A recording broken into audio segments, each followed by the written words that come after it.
Hello there and welcome to Blue City, a brand new programme all about Manchester City Football Club, featuring the players, the coaches and the fans.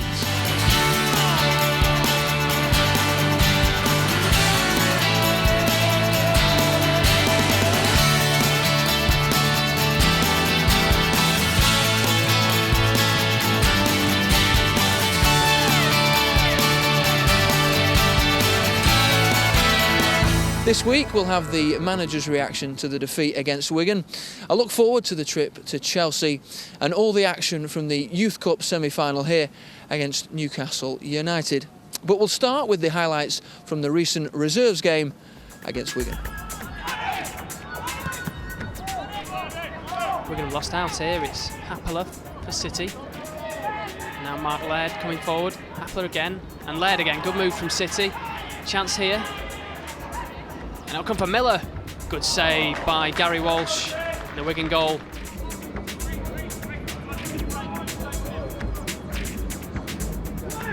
In swinging corner, it'll come here for David Summey at the back post. And Miller's there. And Ishmael Miller with a simple header to put City ahead.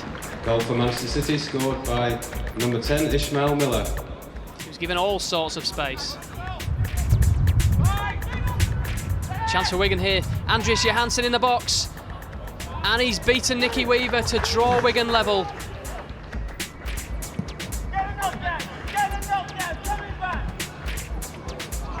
And Miller again. Good save by Walsh. The former Manchester United keeper's having a good game here. Alan Mahon. And he's flicked it through for Neil Mellor. And Mellor makes it 2-1. And the away side go ahead. Forward come Wigan again. It's Mellor and a strong challenge put in there on Neil Mellor. Heller's retaliated and could find himself in a bit of trouble here.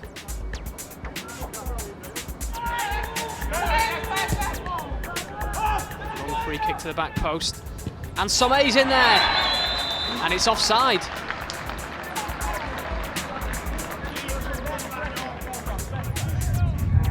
Miller. And he's tangling with Lee, and Lee's given away a penalty.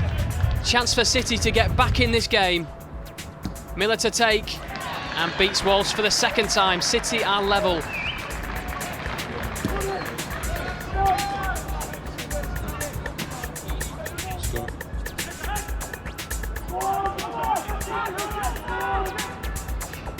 It's chased down by Atuhu. He's done well, Kelvin Atuhu. And chance for Grimes. Oh, great finish by Ashley Grimes.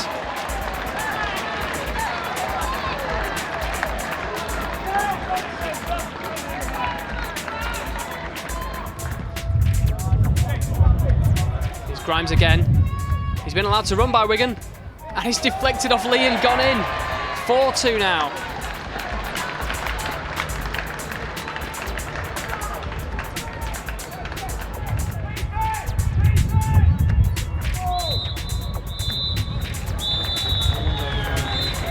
A good day at the office for Steve Wigley's men.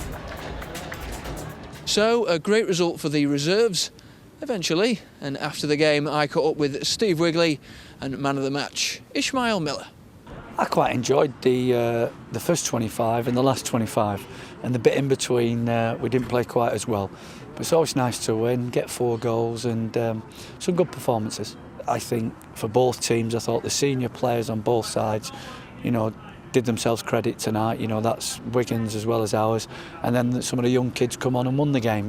So it was a nice blend on the evening. I was pleased with the win and that. Good job.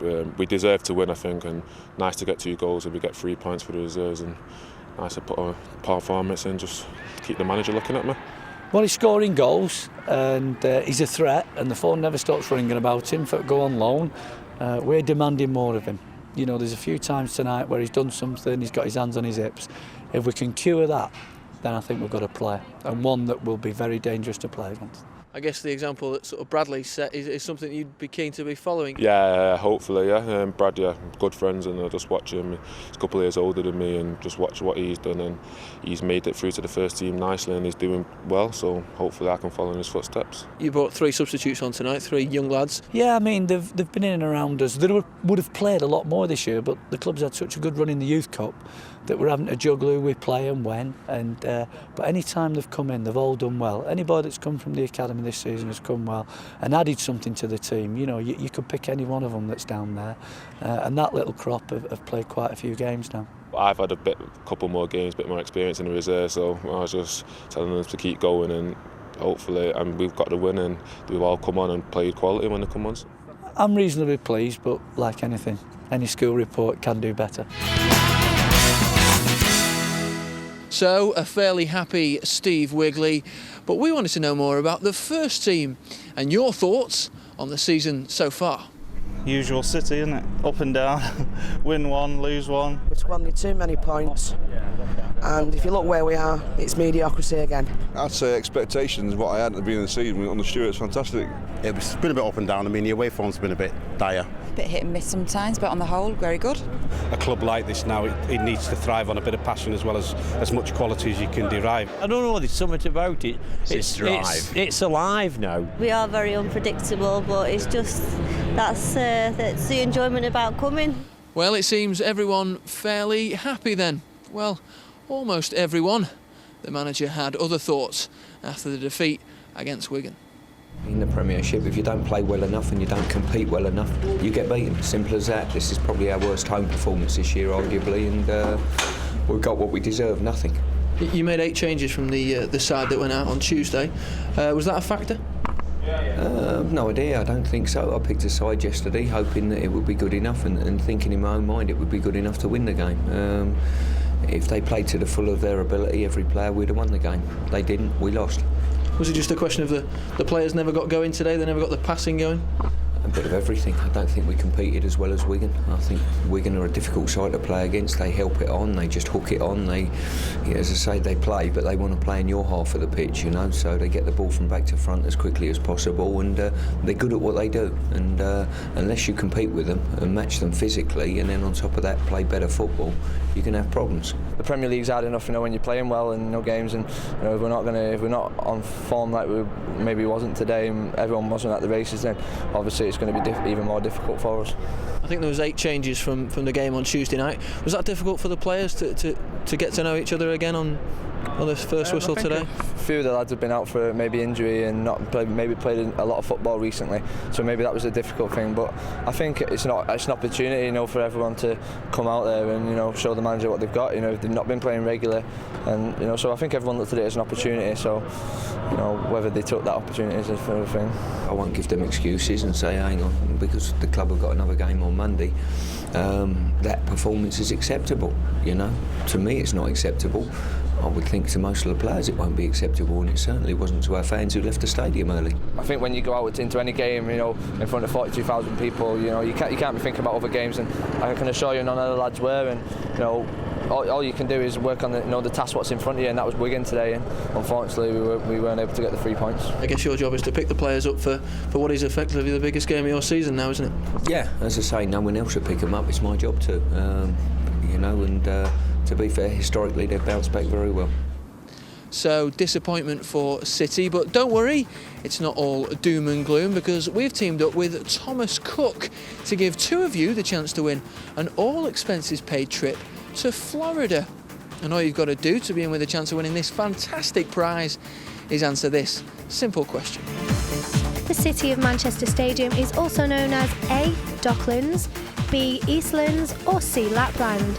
To enter the competition, either text City followed by A, B or C to 82233. That's text City followed by A, B or C to 82233. Or you can call 0906 222 2233. That's 0906 222 2233. Don't forget to leave your full name, address with postcode and the answer. Calls and texts cost £1 plus your standard service provider charge. Well, what a fantastic prize.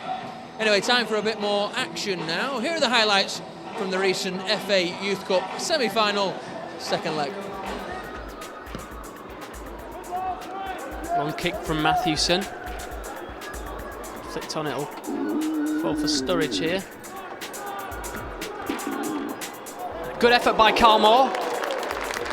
Just flying wide of the left-hand post. Referee's seen an infringement there, and City will have the free kick. It's Marshall to take. And Sturridge was in there. And Daniel Sturridge increases City's aggregate lead. The nephew of Dean Sturridge scores after 15 minutes.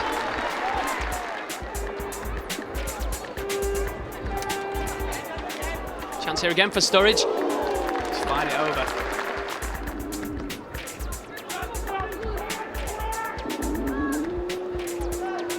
And it fell to Lawala with a snapshot. Just wide. Throwing for Newcastle. It's been launched in there. Good save by the keeper. Another long throw for Newcastle. And no one got a touch. De Verdicks. Oh, what a finish by the fullback. And Mathewson had no chance with that.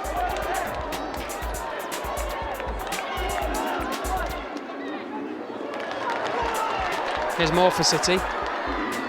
Attacking down the left-hand side. And now a Tuhu. Comes for Sturridge again. Just wide of the mark.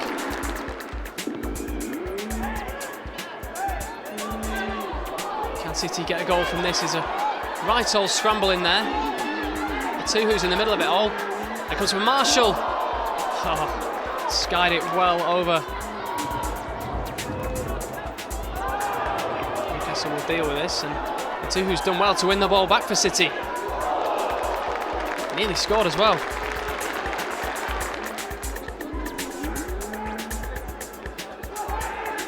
A snapshot and it's deflected, and Lawrence Mathewson had to deal with it. And Donegan's through here. And Donegan for Newcastle. Good challenge by Obeng. City attacking down the left-hand side now. And Forster had to deal with the cross and did well. Free kick to Newcastle. And flicked on, and Tracy just wide. Johnson with the free kick. And Evans just over the top. And City go through to the final against Liverpool. I can't tell you how proud I am for the club, for ourselves, for the players, the staff, everybody, all the cliches that you can think of. It was an exciting game, and it was a game that was difficult to win. I get as much pleasure watching our under-9s play as I do the first team, and they're equally important in their own way, because that's the start of the conveyor belt. The first team, we tend to watch it as supporters because we get carried away and we're very emotional because we don't have to make any decisions other than shout when it goes in. So yes, I do enjoy every single minute of the job. It is a nice bit of icing on the cake to get to a final, but we also know that if you don't win the final, you'll be very down in the dumps. So we're just going to enjoy the night. We won't get carried away with it, and we'll say well done to the opposition and hope that we can have an equally good final with Liverpool. Well, a fantastic achievement there from the youth team, and that's City's first appearance in the FA Youth Cup final since 1989. Hopefully the youngsters can inspire the first team to great things down at Chelsea this weekend. Before the game, I caught up with the manager and Ben Thatcher. We got a fantastic game to bounce back on. Chelsea away, great side, one of the best sides in the world, and it's the sort of game that I would expect my players to be rolling their sleeves up and saying, right, let's have a right go at these and see where it takes us.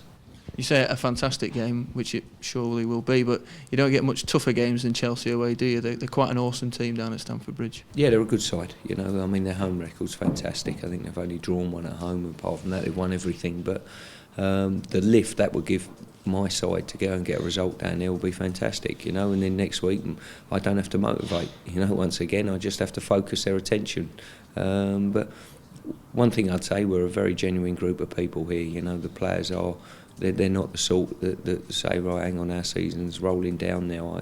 I really get the impression that I'm probably blessed with with a squad of players that are very, very genuine in their endeavours to win matches. There wasn't a great deal of numbers training yesterday because we've got quite a few injuries. Hopefully we can patch 1 or 2 up for Saturday. The physios are working very hard and we'll see how many we've got out there.